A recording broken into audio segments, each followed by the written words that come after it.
గత వారం రోజులుగా కురుస్తున్న వర్షాల కారణంగా దారుణంగా దారులు, ప్రమాదకరంగా ప్రయాణాలు, గోతులమయంగా తారు రోడ్లు, వర్షం వస్తే నరకం చూపుతున్న రహదారులు, కొన్నేళ్లుగా నిలిచిపోయిన రహదారుల అభివృద్ధి, వాహన చోదకుల అవస్థలను పట్టించుకోని అధికారులు. విశాఖ పాడేరు ఏజెన్సీ జీ మాడుగుల మండల పరిధిలో బంధవీధి దగ్గరలో రహదారి ఛిద్రమైపోయింది. ఈ రహదారి పెద్ద గుంతలు ఏర్పడి మురుగునీటిని తలపిస్తున్నాయి.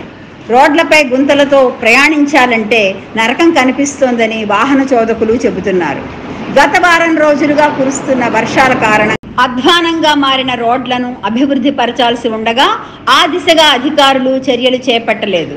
ఈ రోడ్లపై రాకపోకలు సాగించేవారు ప్రమాదాలకు గురవుతున్నారు.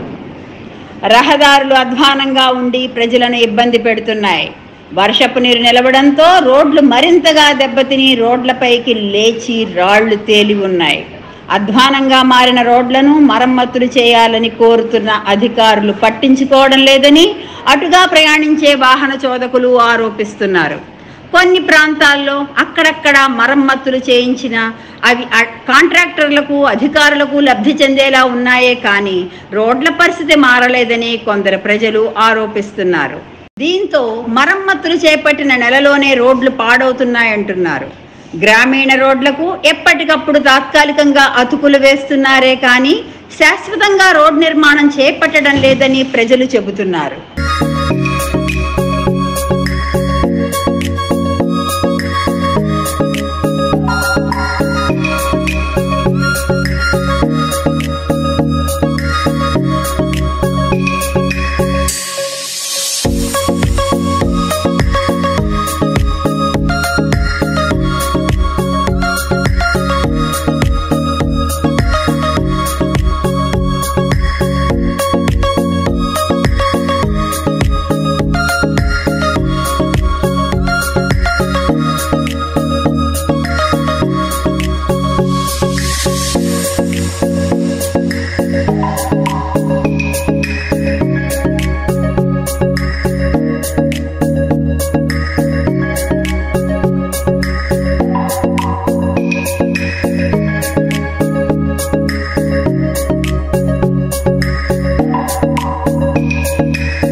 VizagVision ఛానల్ ని సబ్స్క్రైబ్ చేసుకోండి. మా ఛానల్ అప్డేట్స్, నోటిఫికేషన్స్ కోసం ఇక్కడ కనిపిస్తున్న బెల్ ఐకాన్ ని క్లిక్ చేయండి.